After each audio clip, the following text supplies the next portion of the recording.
السلام عليكم ورحمة الله وبركاته.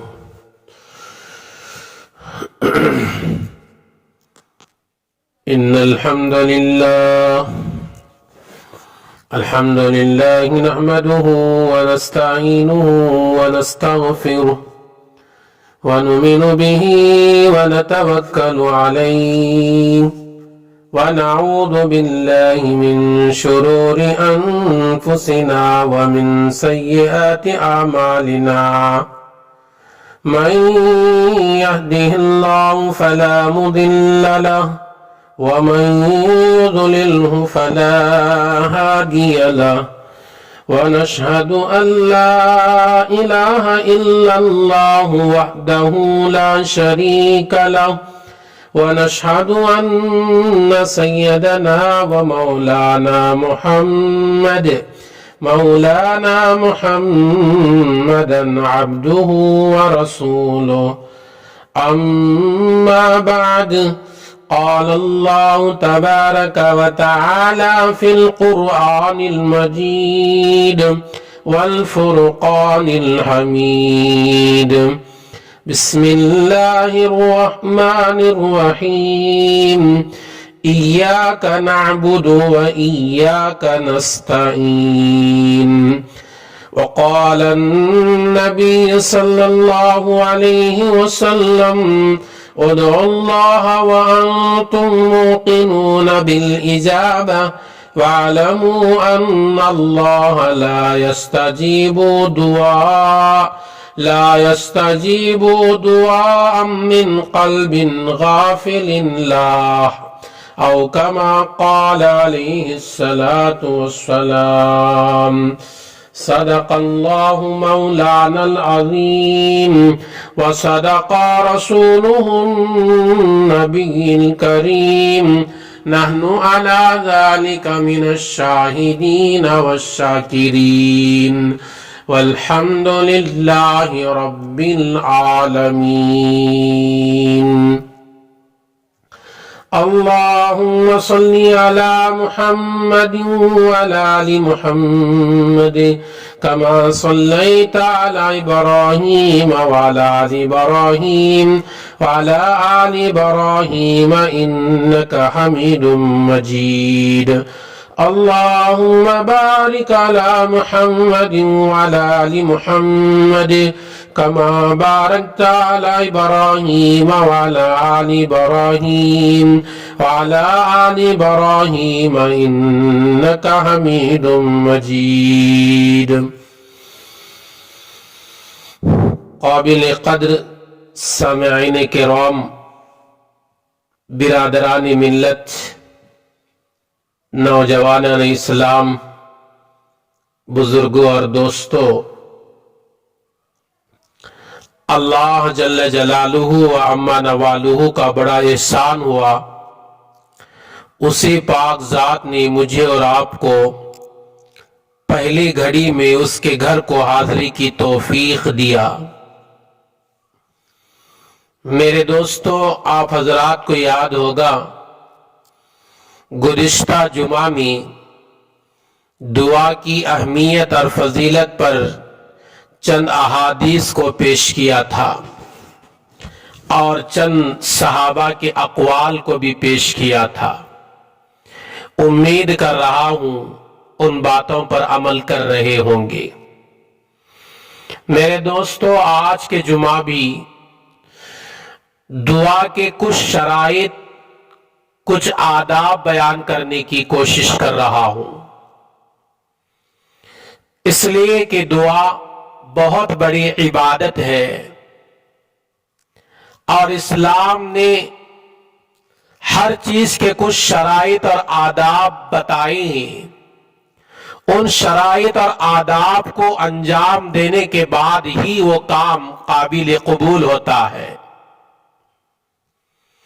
میرے دوستو، ابھی میں نے قرآن کریم کی معروف اور مشہور سورہ فاتحہ کی ایک آیت آپ حضرات کے سامنے پیش کیا، جس میں اللہ تبارک و تعالی ارشاد فرماتے ہیں: ایاک نعبد و ایاک نستعین.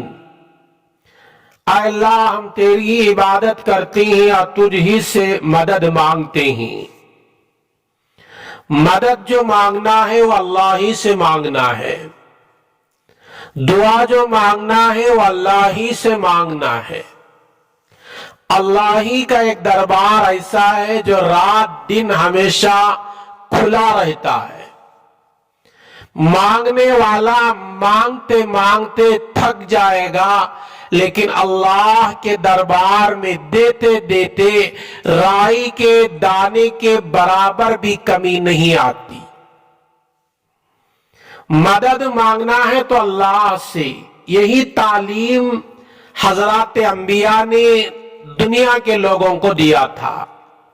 خاتم الانبیاء حبیب خدا حضرت محمد صلی اللہ علیہ وسلم اس وقت دنیا میں تشریف لاتے ہیں جبکہ رسولوں کی دی ہوئی تعلیم مٹ چکی ہے، ان کی راہیں بے نشان ہو چکی ہیں، دنیا توحید کو بھلا چکی ہے، جگہ جگہ مخلوق پرستی عام ہو رہی ہے، سورج، چاند، ستارے، آگ، پانی، بت وغیرہ کی پوجا کی جا رہی ہے، خدا کا دین بدل چکا ہے، کفر کی تاریکی چھا چکی ہے، دنیا کا چپا چپا کونا کونا سرکشی زیادتی سے بھڑک گیا ہے، عدل و انصاف بالکل مٹ چکا ہے، انسانیت بھی فنا ہو چکی ہے، جہالت اور کم فہمی کا دور دورہ ہے، سوائے بعض نفوس کے خدا کا نام لیوا زمین پر کوئی نہیں رہا۔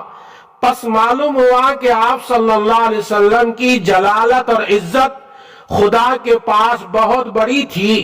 آپ صلی اللہ علیہ وسلم نے جو خدائی رسالت ادا کی وہ کوئی معمولی رسالت نہیں۔ حضور اکرم صلی اللہ علیہ وسلم بھی دنیا کے اندر آنے کے بعد، نبی ہونے کے بعد لوگوں کو یہی بتایا، لوگوں اللہ کے ساتھ کسی کو شریک نہ کرو، اللہ ہی کی عبادت کرو، اللہ ہی سے مدد مانگو۔ وہ انسان پیدا بھی اسی لیے کیا گیا ہے، مگر آج کا مسلمان اللہ سے مانگنے کے لیے وقت نکالنے کو تیار نہیں ہے۔ میرے دوستو، جس سورہ فاتحہ کو آپ ہر نماز کی ہر رکعت میں پڑھتے ہیں، اس سورے کے اس آیت پر کبھی آپ نے غور کیا؟ آپ اللہ کے دربار میں کیا اعلان اور کیا وعدہ کرتے ہیں؟ وعدہ اور اعلان یہ کرتے ہیں، ایاک نعبد و ایاک نستعین، اے اللہ ہم تیری عبادت کرتے ہیں اور تجھ ہی سے مانگتے ہیں۔ عبادت بھی اللہ ہی کی ہونا چاہیے اور مانگنا بھی اللہ ہی سے ہونا چاہیے۔ میرے دوستو، ہر چیز کے کچھ آداب ہیں، ہر چیز کے کچھ شرائط ہیں، دعا کے بھی کچھ آداب ہیں، ہر نیک عمل کے انجام دینے کے لیے کچھ آداب ہوتے ہیں، جن آداب کی رعایت اگر رکھی جائے وہ کام عمدہ انداز میں پائے تکمیل کو پہنچ جاتا ہے، بلکہ بعض اوقات یہی آداب اس کام کے مکمل ہونے میں اصل سبب اور ذریعہ ہوتی ہیں۔ جب بندہ اپنی حقیقی پروردگار کو اپنی ضروریات کی تکمیل کے لیے پکارے تو اس کو بھی کچھ آداب ہیں۔ اللہ کے بندے جس طرح اپنے رب کے محتاج ہیں، اسی طرح وہ دعا کے وقت دعا کے آداب کی بھی محتاج ہیں۔ نبی صلی اللہ علیہ وسلم نے اپنی امت کو پروردگار عالم سے حقیقی مانگنے کا طریقہ سلیقہ سکھایا ہے۔ پہلی چیز سنیے، دعا کرنے والا اپنا رخ قبلے کی طرف رکھیے۔ دعا کرنے کے آداب میں سے ایک ادب یہ ہے، آپ دعا کرنے کا جب ارادہ کریں باوضو ہو جایا کریں، وضو کے ساتھ بیٹھیں، وضو بالکل ویسی ہی کریں جس طرح نماز کے لیے وضو کرتے ہیں، مستحبات کا خیال ہو، سنتوں کا خیال ہو، بالکل اطمینان سے وضو کرے، اور اس کے بعد نمبر 2 قبلہ رخ ہو کر بیٹھ جائے۔ اللہ کے دربار میں قبلے کی طرف منہ کر کے بیٹھ جاؤ اپنے دونوں ہاتھوں کو اٹھاؤ، جب دعا کے لیے ہاتھ اٹھاتے ہو سب سے پہلے اللہ کی تعریف بیان کرو، اللہ کی بڑائی بیان کرو، اللہ کی خوب تعریف کرو۔ جب اللہ کی تعریف ہو گئی، نبی اکرم صلی اللہ علیہ وسلم درود پاک پڑھو نبی پر۔ جب درود بھی ہو گیا تو اپنے لیے مغفرت کی دعا مانگو۔ جب اپنے لیے مغفرت کی دعا مانگ لیے، اپنی ضرورت کی چیزیں مانگ لیے، تو دوسروں کی مغفرت کی دعا مانگو۔ دوسروں کی مغفرت کی دعا مانگ لیے تو دوسروں کے لیے بھلائی کی بھی دعا مانگو، اور دعا کے آخر میں حضور اکرم صلی اللہ علیہ وسلم پر پھر درود شریف کا نذرانہ پیش کرو۔ یہ دعا کے آداب ہیں۔ ایسا نہیں کہ آپ آ کر مسجد میں بیٹھ گئے یا اپنے گھر میں بیٹھ گئے، اپنے دعا کا ارادہ کر لیا ہے، لیکن آپ کو ہاتھ کہاں تک اٹھانا معلوم نہیں، کس طرح بیٹھنا معلوم نہیں، دعا کی ابتدا کس طرح کرنا معلوم نہیں، پھر دعا کرتے ہو تو قبول نہیں ہوتی، اللہ کے دربار میں شکوے کرتے ہو، اے اللہ میں مانگ رہا ہوں تو میری دعا کیوں نہیں قبول کرتا؟ ان آداب کا خیال کر کے دعا مانگو۔ پہلا باوضو ہونے کا عادت ڈالو، وضو کے ساتھ ہو لو، کہ جب بھی تم دعا کرو وضو کے ساتھ کرنے کی کوشش کرو۔ اور نمبر 2، تمہارا منہ قبلے کی طرف ہونا چاہیے۔ نمبر 3، دعا کے شروع میں اللہ کی تعریف بیان کرو، اے اللہ تو رحمان ہے، اے اللہ تو رحیم ہے، اے اللہ تو توبہ قبول کرنے والا ہے، اے اللہ تو پورے دنیا کے نظام کو چلانے والا ہے، اے اللہ تو غفور بھی ہے، اے اللہ تو بڑا مہربان بھی ہے۔ اس طرح اپنی زبان میں، جس زبان کو تم جانتے ہو اس زبان میں خوب اللہ کی تعریف کرو۔ اللہ کی تعریف ہو گئی تو اس کے بعد نبی اکرم صلی اللہ علیہ وسلم پر درود پڑھو، اور اس کے بعد اپنی گناہوں کو یاد کر کے توبہ کر لو، اور اس کے بعد اپنی ضرورتیں اللہ کے دربار میں پیش کرو۔ اس کے بعد دوسرے پورے امت کے لوگوں کے لیے، پوری انسانیت کی ہدایت کے لیے دعا کرو، اور دعا کے آخر میں پھر بھی درود حضور اکرم صلی اللہ علیہ وسلم پر پڑھو۔ جب درود ہو جائے تو اپنے ہاتھ کو جو دعا کے لیے اٹھائے تھے تو چہرے پر پھیر لینا، یہ بھی حضور اکرم صلی اللہ علیہ وسلم کی سنت ہے۔ جیسے کہ عمر بن خطاب رضی اللہ تعالیٰ عنہ فرماتے ہیں، کان رسول اللہ صلی اللہ علیہ وسلم اذا رفع یدی فی الدعاء لم یردہما حتی یمسح بہما وجہا۔ جب سرکار دو عالم صلی اللہ علیہ وسلم دعا میں اپنے ہاتھ اٹھاتے، ان دونوں ہاتھوں کو اس وقت تک نہ چھوڑتے تھے جب تک کہ اپنے چہرے پر ان دونوں کو ہاتھ نہ پھیر لیں۔ تو دعا ختم ہونے کے بعد چہرے پر جو ہاتھ پھیرتے ہیں، یہ بھی میری نبی کی سنت ہے۔ دعا کرنے والا اللہ کی حمد و ثنا کر لے اور شروع اور آخر میں درود پاک پڑھے۔ کیوں کہ درود کے متعلق حدیث میں ہے کہ درود شریف اللہ تعالیٰ بندے کی قبول کرتا ہے، اور اللہ کے شان کے خلاف ہے۔ شروع کے درود کو قبول کرے، آخر کے درود کو قبول کرے، اور درمیان کی دعا کو رد کر دے۔